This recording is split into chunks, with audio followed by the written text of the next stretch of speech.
So February has arrived, and with it has brought the first big batch of youth intakes. The scouts are now sort of settling in for the long nap, so to speak, where they're just going to be scouting for the next sort of 7 months solid. But this is where things are going to start to get very interesting, because we can sort of see how they are developing along the way through by keeping an eye on the filters on our scout list. So let's hope we can find some more gems, or the ball will sell them. But either way, we got to find them.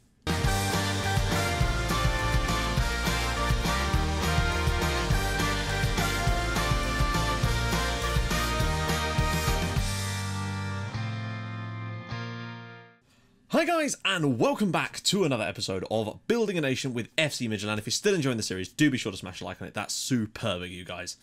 Anyway, so when I came to recording today, I noticed that I said in the last episode that I was going to do 3 games and then the live com would be the final game of the first stage. And then I got there and I was thinking, I'm in a really good mood at the moment and I just want to play some Football Manager. So I decided to do a bit more.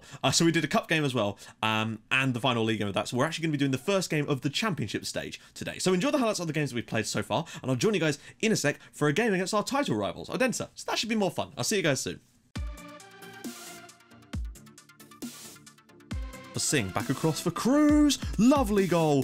Juan Cruz makes it Midtjylland 1, Nesved 0, and that's his 9th of the season. He's going to be leading the line for the rest of the year, I think, and hopefully he'll do well. Sobby knocks it down, Pusic at the back post, and it is 2-0 to Midtjylland now. Martin Pusic off the bench to replace a player that had come off the bench because someone was injured, and it's 2-0. Well, there we go, 2-0. About as easy a win as we'll have all season, but we were expected to win, and we have.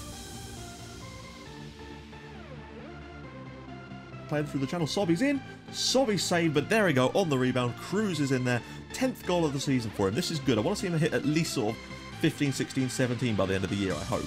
There we go, a 1-0 win away. They were really quite good on the night, and we just weren't playing that well. We did manage to get the win though, and that's the main thing. Then he does. Cruz is in there, and it is 1-0 Midtjylland. Cruz is playing in Sisto's position today because he's out injured, and he's doing a good job. 1-0. Find the pass. Kirk's through everyone and smashes it home. It's 2-0 on 11 minutes. Nikolai Kirk. I think Cruz will get the assist on that. He's played superbly today. 2-0. Over Fule knocks it down. Arrieta's in there, and it is 3-0. Andres Arrieta. Got a story to tell you about him later, and it's 3-0. You find a cross. Whips it in. Sobby's across, and it's 4. We're thumping Hobro here. This is a huge... Ramadan Sobby's 14th of the season, pushing him back to the top scorer slot. Ball in. Sakibo drops it down. Arrieta brings it down. Olsen comes back for him. Oh, what a strike. Obifule on the rebound. It is 5-0. Peter Obifule, 6th of the season, and we have 5 now. This is a big, big win for us. Well, there we go. 5-0. A bunch of hungry young kids just demolished Hobro, and that is great to see. But we do want to make sure... We've got to find a way to make the league more competitive. Kirk back from Munkscored again, takes a touch inside, goes back post, Sobby! And it is 1-0 inside a minute. Ramadan Sobby's 15th of the season, and another assist for Alexander Munkscored. And, wow, there. Sobby's through again, and it is 2-0. Sobby has them both, 16th of the season. He is really starting to say, yep, I want to be top scorer, guys. Well, there we go, another solid 2-0 victory. We're certainly not battering teams at the moment, apart from the Hobro game, but we're certainly also not conceding goals, and that's nice to see. Right. Kirk. Olsen, back from Munkscored, here we go. Sisto, ball across, surely don't. Oh wow, he's actually gone and scored. Fair play. It's 1-0, and I think that's another assist for Munkscored. 14 goals for the season for Sisto, and we lead in the cup. Well, there we go. Full strength side grounds out a very poor 1-0 victory, but we are through to the next round, and Copenhagen are out, unfortunately. So, we are back, and this is how the preliminary stage finished. As you can see, and the main thing that I want to point out here, really, is the fact that Silkeborg actually managed to get into the championship stages, which I'm really pleased for them. They only came up a couple of seasons ago, struggled against relegation last year, and now they've got into the championship phase, and with the potential to get into Europe, and I think that's really awesome, although I do kind of feel like they're going to be the whipping boys of this group, and are probably going to finish with a lot less points than the teams that are well below them, because I feel like them playing against us 5 teams all the time is probably going to be a bit of a nightmare for them, but the fact that they got there alone is a real triumph in my mind. And we have moved 13 points clear of Odense now. They've dropped a few more points lately, and it sucks because I really do want this league to be competitive, because I'd much rather us have really competitive title races and sneak it on the final day, or I don't know, maybe even lose it, you know. than win it by a counter all the time. And that's really what I want for the save. But I always knew that the first couple of seasons, particularly once we started to get our act together, we'd have some seasons where we won it massively. And what I plan to do over the next couple of years now is that now we can get players out on loan. I also forgot that I put a clause in to say that they can play against us, and that's what I want, because I want them to be able to play against us. I want them to be able to play our players against us, because that way they get a chance to play in every game, really, because they're going to get to play against us quite a bit, and it means that they might score against us. You never know. That's what I want to do. I want to close that gap, and it's going to be closer this year, I think. We're 13 points secure at the moment. We won it by 35 points last year. I think this year, as long as it's under 20, I'll see that as progress, in my mind anyway. Now, as for the squad, I've changed this menu a little bit. I've added ability and potential in because people wanted to see that added into this menu. If there's anything else you're kind of curious to see in this squad screen, which I generally show almost every episode, do let me know and I'll add it in as well. But Sobby's the top scorer with 16, Sisto has 14, and there's Juan Cruz in there with 11, which is beautiful to see. It really, really is. As for assists, Munksgaard is on to 19 assists now, so he's got more than one every 2 games, which is fantastic. Sisto's got 13, also with 12, a real spread of assists and goals. In fact, look at the amount of players that have got assists for us this year. It's great to see, it really is. Now, I said in the highlights that I wanted to talk about Arrieta, and the reason I wanted to talk about him is because we won a game kind of scraggly. We did okay, and I did a team talk, basically said, you know, you've got to play better. After the game, he literally came to me and said, I'm not happy with your team talk, I want to leave. And I'm just like, what? You've played one game and you didn't even play that well, and now he started a huge row and actually genuinely wants to leave the club because of one team talk which he wasn't happy with and the rest of the squad love. Grow a pair, really, seriously, ridiculous. Now, our scouts have been hard at work over the last sort of month and a bit, because it has now begun the big one, which is all the scouting of the March and February youth intakes, which is, we've got about 5,000 players on the list at the moment, and I've not actually checked it for like 2 weeks, so God forbid how many more are going to go on that one at the moment. But, as you can see, some players that are actually meeting that criteria have been found, and I think the reason for that is because we've got such great scouting knowledge in some of these countries, we're getting much higher percentages on some of the players from the very off. It would seem like that anyway, because we've now got 50 players on this list that meet all the criteria that we can look for, including some 5-star guys, which is really cool. There's a Norwegian goalkeeper in here too, I swear, unless he's dropped off. That's a shame. I think he might have dropped. Oh no, there he is. There he is. Yeah, not quite as good as he was originally, but there's a Norwegian keeper here I'm quite interested in. But it's just nice to see this list getting bigger and bigger. And if you actually look at how many players are on it in total, well, let's just tick that off and tick that off. 6,399. But so far, we've got 176 that fit the star potentials, and then of those, only 50 actually fit that after being fully scouted, or at least 90% scouted. So we're getting there, and I think coming this summer, we might have a list of over 100 players to look at, which is going to be gorgeous. And also, we had a youth intake, so I'll hand you over to me. So guys, we've had another youth intake. I didn't even notice it was coming at 12th of March. It was a bit earlier last year, I think. But we've actually got 4 players this time that have come through from the youth team, from the affiliate clubs, which is really cool. Frederick Grön, Samir Husic, Ben Krimmen, and Chijoki Musa from FC Midtjylland. So let's see if there's anyone oh dear, okay. Martin Bohr, Anders Kurt, Anders Andersen, that's a cool name, Meldgaard, and oh my goodness gracious me. That is a name. You sir, great name. That is really, wow. Okay, unfortunately it doesn't look very good, which is a shame because I look forward to not being able to pronounce that later in the save. But for the moment, Martin Borg, he looks like probably the most promising one. 16 years old. I don't know where he did his paper round, Christ. I don't know. It doesn't look like it's a particularly bumper crop this year. We've not had anyone that compares quite to Christian Dambor from that first season. Anyone else? Anders Kurt, where's he? Midfielder. Oh, God. Oh, my God. Like, put it this way. Like, there's a reason why Quasimodo worked in the bell tower, not in the gift shop. Look at that.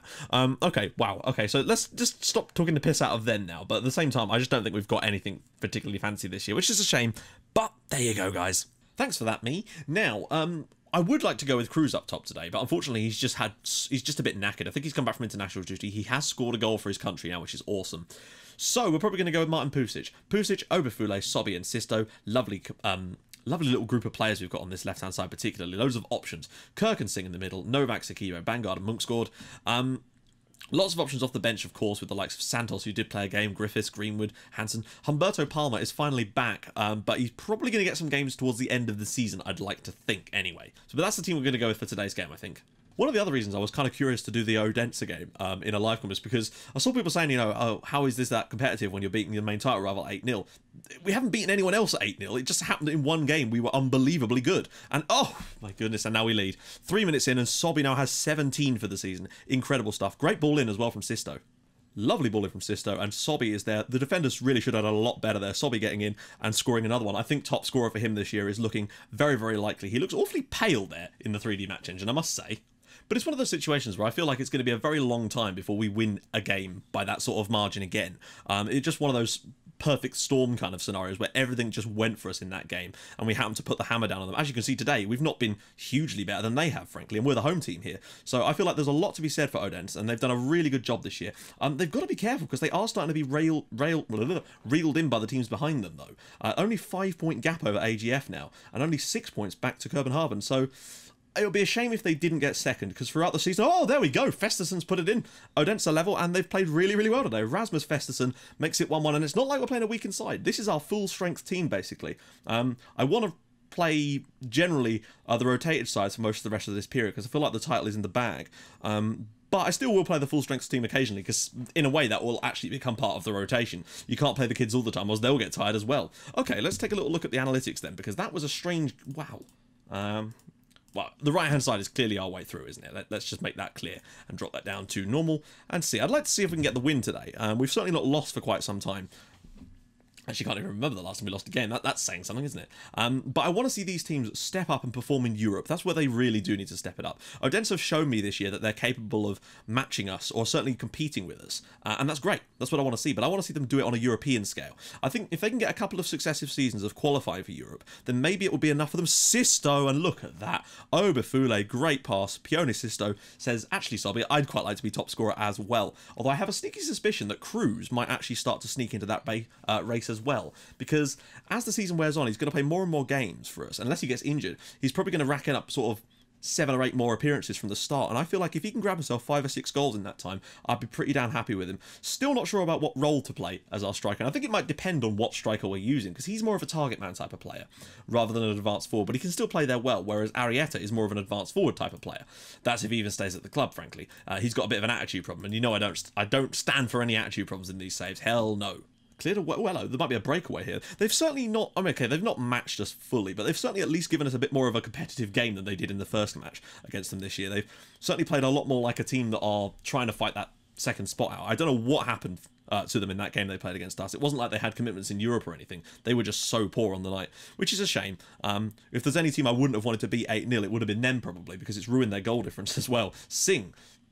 But there you go, because we're having to try and think about every action we take and how it affects everyone else, not just us. Jacobson's through, finds Jensen, that must be offside. Apparently he wasn't offside, but hey, I wish they'd actually put that in the back of the net. But yeah, we have to think about how it affects the other teams around us as well. And it sort of brings a whole new dimension to playing this game. I'm really enjoying doing this. I'm actually doing more for the league in this save than I am in my offline save with Yortabor. I'm really trying to concentrate on trying to think about how every little thing affects the other teams. Pusic just smashed that in the bottom corner. Lovely stuff. A parting shot, as he will be leaving at the end of the season. And we're going to be going with a full regen strike force next season, which is going to be interesting to say the least. Hopefully the floodgates aren't going to open now. We'll end up smashing 7 past them or something, because then everything I'm saying about how much more competitive they've been against us lately is going to go out the window. So great hit from Martin Pusic, though. You cannot deny him that.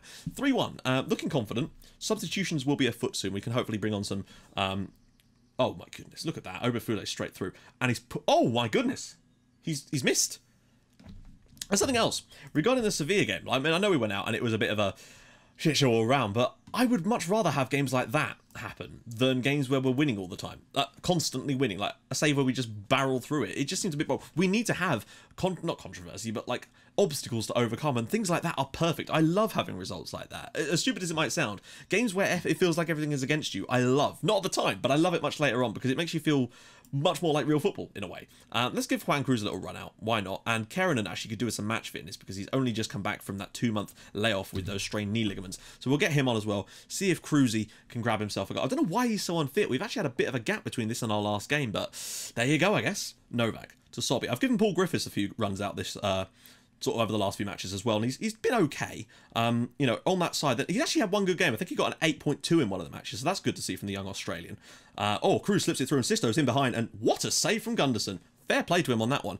We've definitely been the better side today and sort of turned the screw a little bit as the second half's gone on. And just sort of, we've got the safety goal of 3-1, but it's certainly not been an 8-0 type of performance like it was earlier in the season. We've been a lot more subdued, and I think they've just been a lot better defensively.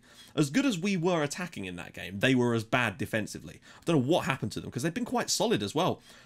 We've actually conceded a goal today, though. I've just noticed that. I think this month we hadn't conceded at all until today's game. So certainly from a defensive standpoint, we've looked a lot better after those couple of games against Bromby, where all forms of defence just went out the window with a 4-3 and a 3-3. Festersen's in, good block. Jensen, back post. Skalak is in there, and it's gone in. It's 3-2. And there you go. They're giving us a run for our money. I still feel like they're a bit more competitive than a lot of the other teams in this league, and it's nice to see. But I do want to see them improve that. I want to see them get a bit more money. Someone told me, in fact, that the Danish clubs, you can't get a financial takeover. There's no, like, tycoons allowed. Hard-coded into the game. It's not just Denmark, it's Turkey, Sweden, and Finland, I believe. There's a few more. So that kind of sucks, because it means that basically any money we're going to get for these guys is going to have to come from, hello, careful here, Boya, and it's Morelli. What a block that was, and I think that was actually Vanguard that made the block. That should have been 3-3 really. We've taken our foot off the gas a little bit in this game. I'm not really super bothered because I feel like we were going to win it anyway, but it's nice to see that they've actually got a bit of bite about them, I have to say. Skalak's ball, if we could just get past this, and there we go, that should be enough for us. Obefule, and there we go, 3-2. So a hard-fought win. We never really looked like losing or drawing it, but it's still nice to see, and Sisto with a great performance again, a goal and 2 assists. Right then, so next episode, I'm thinking Silkeborg. Since they've got to this point, it'd be cool to play against them. We've got Copenhagen in there as well as Silkeborg, and then 2 games against Aalborg. In fact, we've got to play them 4 more times this season, and they've always had a bit of a hoodoo over us after beating us in that cup final, so you never know. Yeah, we actually went 5 games in all competitions without conceding a goal, which is pretty damn impressive, I have to say. And 6 if you count that league game there, which we won't because that doesn't make any sense, Matt. So yeah, next episode is going to be Silkeborg. Obviously, we'll probably be wrapping up the title by that point, but I do kind of want to make sure that that gap doesn't get as big as it was before. And not that I'm going to do anything to change that. I'm just hoping that they'll actually pull their fingers out. But the problem is, because they're all playing each other, I think there's more room for that kind of swing to happen. So hopefully it won't be as large as it was last time, and maybe we'll lose a couple of games. I don't know. I don't see that actually happening. I'm trying to think when we last lost a league game. Oh my days. Oh, okay, we actually lost 2 in a row against OB and Aalborg right back in August. Hit the bed. That's a long time. Anyway, if you have enjoyed this episode, do drop a like on the video. That would be awesome. I just decided to do a couple of extra games for you guys since you do want to see longer episodes, I know that. But sometimes it's just difficult. Today I had the time, so I thought I'd do it. So, I'll join you guys in the next episode for a game against Silkeborg, where we'll expect to be putting the hammer down on them. But you never know. They might pull off a surprise. Probably not, but you never know. I'll see you guys soon. Thank you so much for watching. Bye-bye.